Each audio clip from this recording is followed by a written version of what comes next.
Good morning students. मैं doctor Bharti Sharma, assistant professor, department of physical education, Shaheed Mangal Pandey, government girls PG college Meerut से आप सबके साथ हूँ। स्टूडेंट्स, हम यहाँ पर यूनिट 2 का जो पहला टॉपिक है उसके बारे में आज चर्चा करने वाले हैं और ये टॉपिक है concept of fitness and wellness का। यूं तो हम फिटनेस और वेलनेस को इंटरचेंजेबली यूज करते हैं। अक्सर हम फिटनेस या वेलनेस शब्दों का प्रयोग अपनी आमतौर की भाषा में भी करते हैं। हम इन दोनों के बीच में डिफरेंस समझने के लिए पहले इनकी डेफिनेशंस को समझते हैं और फिर ये जानते हैं कि एक्चुअल में फिटनेस के क्या कंपोनेंट्स हैं और वेलनेस के क्या कंपोनेंट्स हैं। So let us start with what is fitness. Fitness is when you perform your daily work without fatigue. The meaning of fitness is different for every individual. It is the overall well being and the state of optimal health. बच्चों, हम first year में भी और यहाँ तक कि second year के third semester में भी हेल्थ को पढ़ चुके हैं कि हेल्थ क्या है, हेल्थ को कैसे डिफाइन किया जाता है।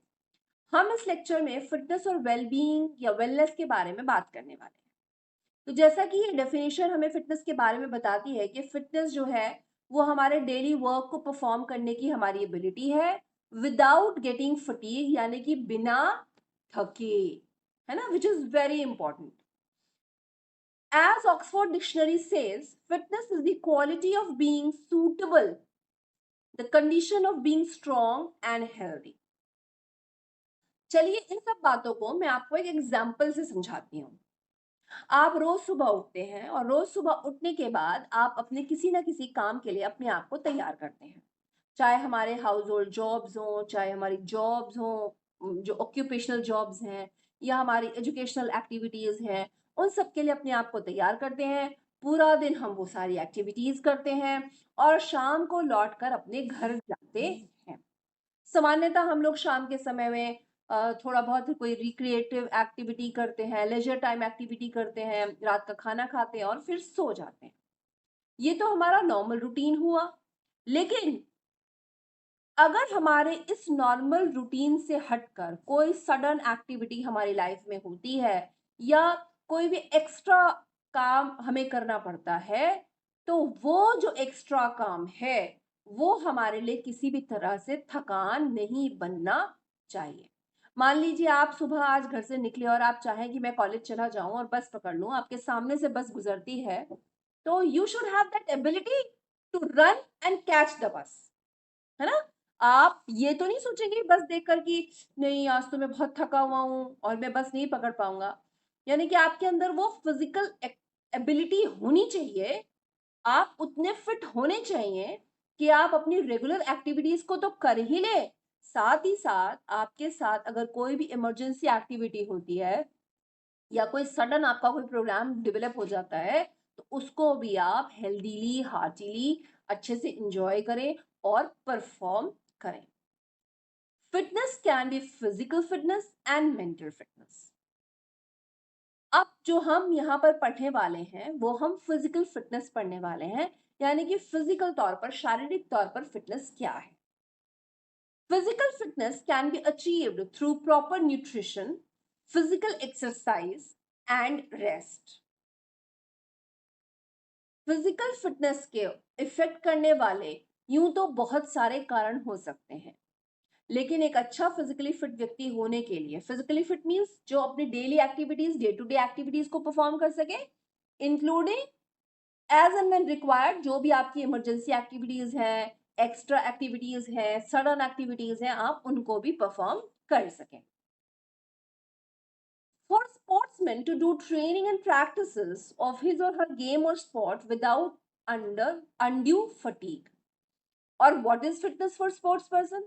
देखिए, एक अभी हमने जो डेफिनेशन यहाँ शुरू में पढ़ी थी वो कहते हैं कि fitness is different for every individual. बिल्कुल सही बात है। अगर एक छोटा बच्चा है जो क्लास 6 में पढ़ता है, उसका फिटनेस जो है वो उसके लिए है ना, उसकी फिटनेस की डेफिनेशन अलग होगी। उसकी फिटनेस डेफिनेशन ये है कि वो रोज सुबह उठे, स्कूल में पूरा एक्टिव पार्टिसिपेशन करे, शाम को एक फुटबॉल मैच भी खेल ले उसके बाद रात को अपनी पूरी पढ़ाई भी करे, प्रॉपर खाना भी खाए और अच्छे से अपनी सारी leisure time activities, recreational activities में भी पार्टिसिपेट करे।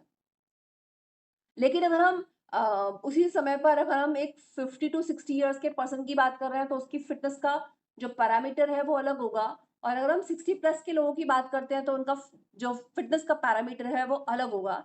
या हम 20 टू 40 इयर्स के एज ग्रुप की बात करते हैं तो उनका फिटनेस पैरामीटर जो है वो अलग होगा, उनकी उनकी डेफिनेशन फिटनेस की वो अलग होगी। क्यों? क्योंकि age is a factor which affects fitness, है ना। हमारी एज, हमारा जेंडर, ये कुछ एक ऐसे फैक्टर्स हैं जो हमारी फिटनेस को अफेक्ट करते हैं। लेकिन इसके साथ साथ ही यहाँ बताया है कि physical fitness can be achieved through proper nutrition, physical exercise and rest. Physical exercise means physically active होना। आप किसी भी एज ग्रुप से बिलोंग करते हैं, weather belonging to 5 to 10 years, belonging to 20 to 40 years, belonging to 40 to 60 years, 60 and above, लेकिन आप daily कोई ना कोई फॉर्म ऑफ फिजिकल एक्टिविटी करते हो, which is required for good fitness, है ना। एंड रेस्ट यानी कि 6 to 8 आवर्स की आपकी नींद होनी चाहिए। अगर आप अच्छा फील नहीं कर रहे हैं, अगर आप टायर्ड है, फटीग्ड है, तो आपको हमेशा लगेगा कि हमें नींद आ रही है ना। Physical fitness is the ability of well-being to perform day-to-day activities including occupation and sports. मैं आपको बता चुकी हूँ the kind of the nature of job you do। मैं ऑक्यूपेशन की बात मतलब आपका जो काम का जो प्रोफेशन है जिससे आप पैसा कमाते हैं, आप एजुकेशनल एक्टिविटी कोई भी अगर करते हैं, है ना, तो जो भी एक्टिविटी आप पर डे कर रहे हैं including and in addition to sports, वो सब एक्टिविटीज आप बिना थके परफॉर्म करने चाहिए, तभी आपको एक फिजिकली फिट व्यक्ति माना जाएगा।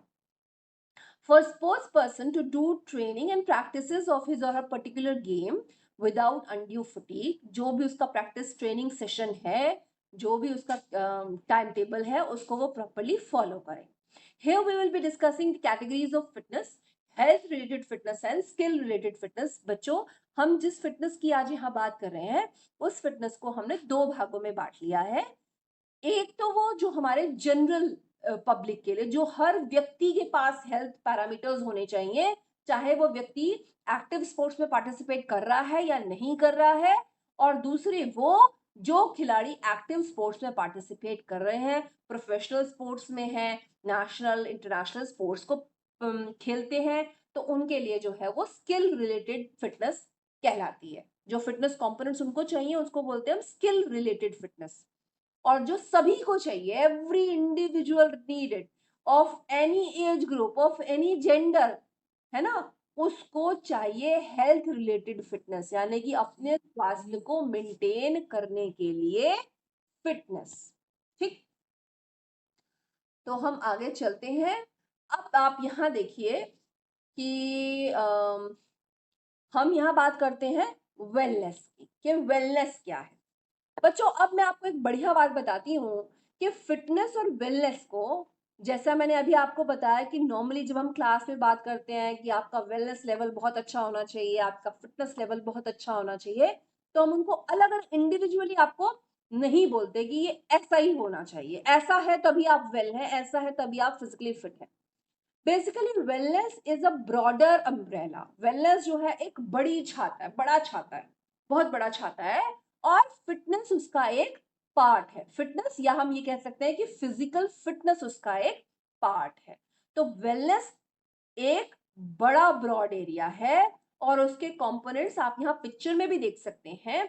फिजिकल फिटनेस उसका कंपोनेंट है, ऑक्यूपेशनल हेल्थ उसका कंपोनेंट है, एनवायरमेंटल हेल्थ उसका कंपोनेंट है, इंटेलेक्चुअल हेल्थ उसका कंपोनेंट है, स्पिरिचुअल हेल्थ उसका कंपोनेंट है, इमोशनल एंड सोशल वेलबींग भी उसका कंपोनेंट है।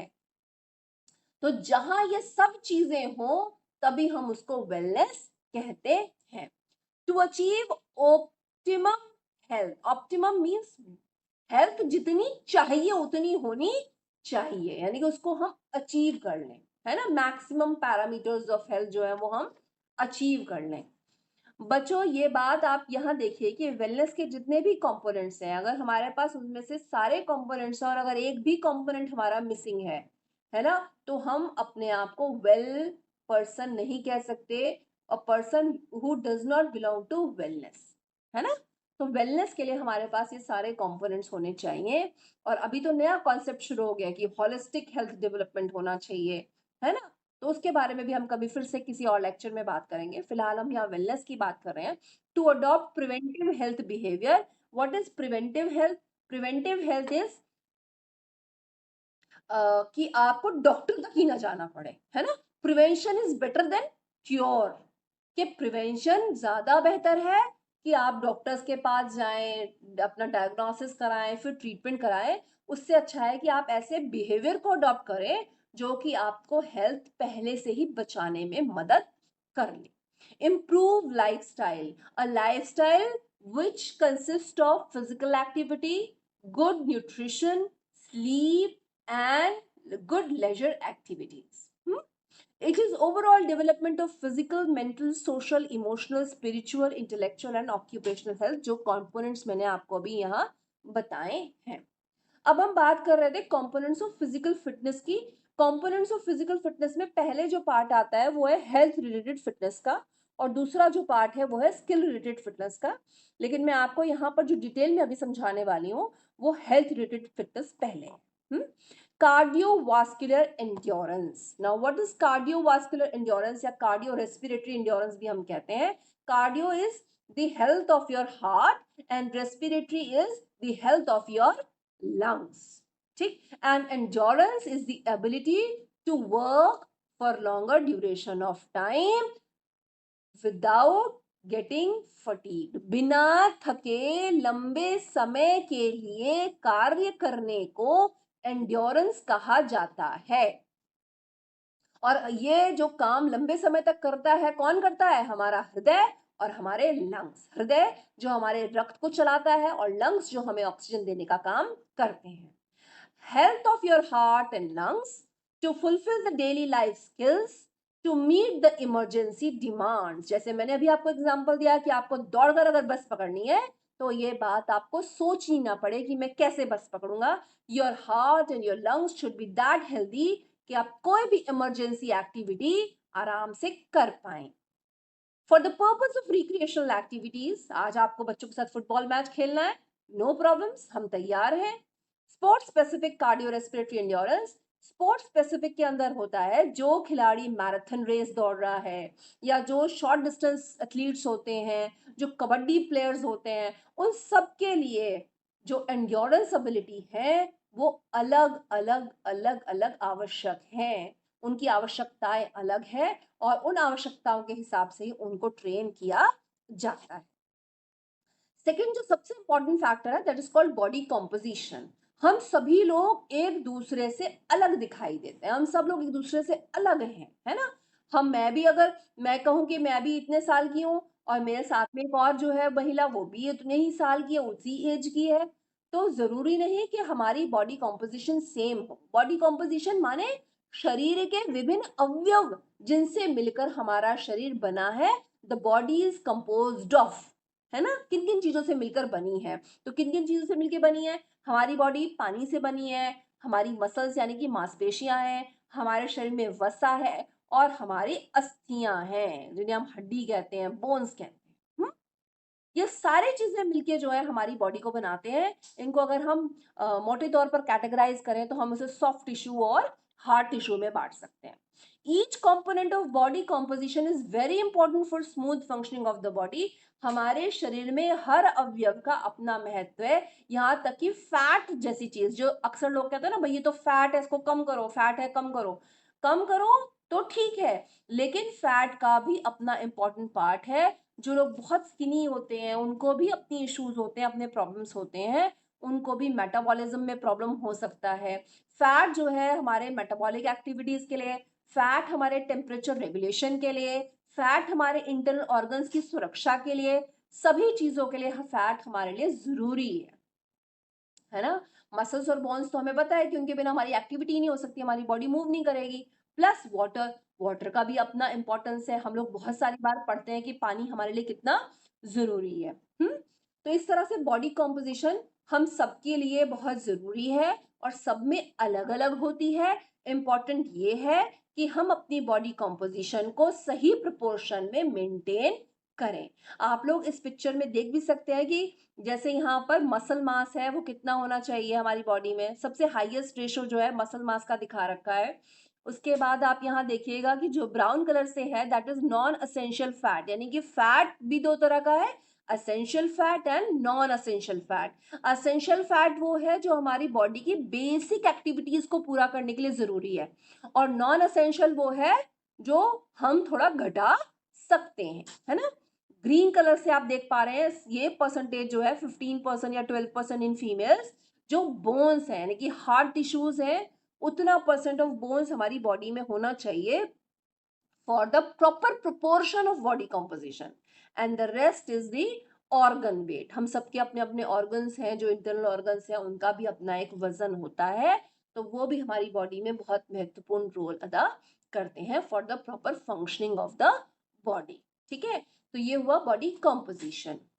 उसके बाद जो अगली बात है वो है मस्कुलर एंड्योरेंस एंड स्ट्रेंथ, यानी कि एवरी इंडिविजुअल, हर व्यक्ति में उनकी मांसपेशियों में कार्य करने की क्षमता, जैसे हम एंड्योरेंस या स्ट्रेंथ यानी कि ताकत कह सकते हैं, वो होनी चाहिए। अब मस्कुलर स्ट्रेंथ क्या होती है? It is the amount of force you exert against resistance. आपको आज 5 किलो आलू बाजार से खरीद के लाने हैं, तो आपके अंदर इतनी ताकत होनी चाहिए कि आप वो 5 किलो का बैग आसानी से बाजार जाकर 1.5 किलोमीटर चल के अपने घर ले आए। सो दैट इज योर स्ट्रेंथ। और चलना है 1.5 किलोमीटर तो दैट इज योर एंड्योरेंस, है ना। तो ये सारा जो आपके अंदर कैपेसिटी होनी चाहिए, इसीलिए ये हेल्थ रिलेटेड फिटनेस का एक इंपॉर्टेंट भाग है। उसके बाद बात करते हैं हम फ्लेक्सिबिलिटी की। What is flexibility? बहुत आसान बात है, इसको बिल्कुल आसान एक्सपीरियंस से हम करते हैं कि आज मुझे टेबल के नीचे छोटे बच्चे की बॉल चली गई और वो बॉल निकालनी है, तो मैं क्या कहूंगी? मेरी कमर में नहीं नहीं नहीं, मैं तो झुक नहीं सकती, मैं तो मुड़ नहीं सकती। So that is the minimum requirement of our joints and muscles, कि हम हमारी बॉडी के सारे जॉइंट्स में और सारे मसल्स में, सॉफ्ट टिश्यूज में एक मिनिमम अमाउंट ऑफ फ्लेक्सिबिलिटी होनी ही चाहिए। हमारे जॉइंट्स का रेंज ऑफ मोशन होना चाहिए, minimum possible range of motion तो एटलीस्ट होना चाहिए कि हम अपने रोजमर्रा के काम आसानी से कर सकें। अगर हम स्पोर्ट्स की बात करते हैं तो जिम्नास्टिक्स में, योगा में, तो आपने देखा है कि फ्लेक्सिबिलिटी कितनी इंपॉर्टेंट है। योगा में आपने देखा होगा कि लोग फॉरवर्ड बेंडिंग करते हैं, पैरों को पकड़ लेते हैं, घुटने भी नहीं मुड़ते हैं, है ना। तो वहां पर कितनी अच्छी फ्लेक्सिबिलिटी उनके जोड़ों की, उनकी मसल्स की होती है। लेकिन फ्लेक्सिबिलिटी सिर्फ स्पोर्ट्समैन के लिए नहीं, सभी के लिए बहुत आवश्यक है। आपने देखा है कि जब हमारी एज थोड़ी ज्यादा हो जाती है तो अक्सर हमारे जो कंधे हैं वो स्टिफ हो जाते हैं, नीचे के बॉडी के जो पार्ट्स के जो जॉइंट्स हैं वो स्टिफ हो जाते हैं। तो जॉइंट स्टिफ हो जाते हैं क्योंकि हमारी मसल्स की फ्लेक्सिबिलिटी भी कम हो जाती है और उनके कार्य करने की क्षमता भी कम हो जाती है। आप इसमें पिक्चर देख सकते हैं कि कितनी प्रकार की मोशंस जो है, मूवमेंट जो है हमारे जॉइंट्स में होती है, या दिखा रखी है। उसके बाद बात आती है स्किल रिलेटेड कंपोनेंट्स की, है ना। तो बच्चों यहाँ मैंने कुछ में लिखा है और कुछ में मैंने नहीं लिखा है। कुछ में मैंने लिखा इसलिए और कुछ में नहीं लिखा है इसलिए कि आप उसको गेस करें, देखें क्या क्या हो सकता है।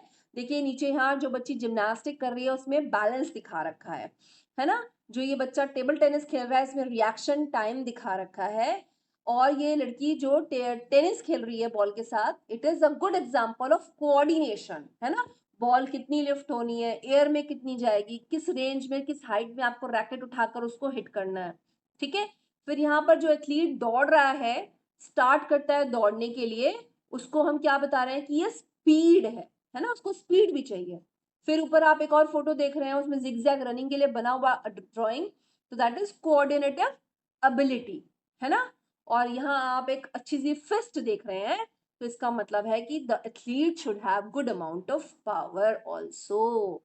जितने हेल्थ रिलेटेड कंपोनेंट है वो तो होने ही चाहिए खिलाड़ी में, प्लस स्किल रिलेटेड कंपोनेंट जो हमने यहाँ फोटोज में देख रहे हैं, कॉग्निटिव एबिलिटीज देख रहे हैं, पावर देख रहे हैं, रिएक्शन टाइम देख रहे हैं, बैलेंस देख रहे हैं, कोऑर्डिनेशन देख रहे हैं, स्पीड देख रहे हैं, ये सारे कंपोनेंट्स भी होने चाहिए। ठीक है बच्चों, बहुत डरने की जरूरत नहीं है, बिल्कुल आसान चीज है। मैंने कोशिश की है कि आपको बिल्कुल आसान भाषा में समझाऊं, और जैसे ही आप इस लेक्चर को सुनेंगे और साथ में एक बार आप अपने नोट्स को रिव्यू करेंगे, तो उम्मीद करती हूं कि आपको जल्दी ही चीजें समझ में आ जाएंगी। ठीक है, factors affecting fitness and wellness, heredity, जो हमारे अनुवांशिक गुण हैं, हमारे माता पिता से मिलने वाले, है ना। तो वो जो जैसे हमारे बहुत सारे घरों में ऐसा देखा गया है कि जिन पेरेंट्स को हाई ब्लड प्रेशर की प्रॉब्लम है, ओबेसिटी की समस्या है, डायबिटीज की समस्या है, तो अनुवांशिक रूप से उनके बच्चों में वो समस्या आने की चांसेस जो है वो थोड़े ज्यादा बढ़ जाते हैं, है ना। तो इसीलिए कहते हैं कि हम लोगों को फिट और हेल्दी लाइफस्टाइल जीना चाहिए, ताकि हमारी आगे आने वाली जनरेशन्स भी हेल्दी हों और फिट हों। एज, एज मैंने बताया था आपको कि एक फैक्टर है।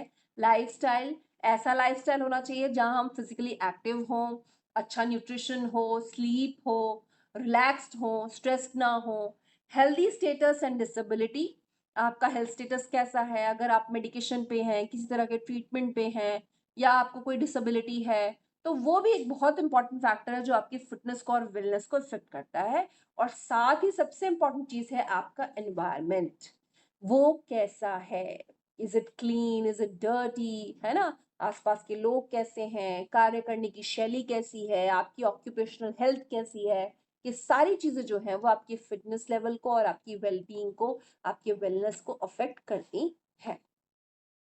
Now that's all for this video, thank you and keep learning, और जल्दी ही नई वीडियो के साथ आपको दोबारा मिलूंगी।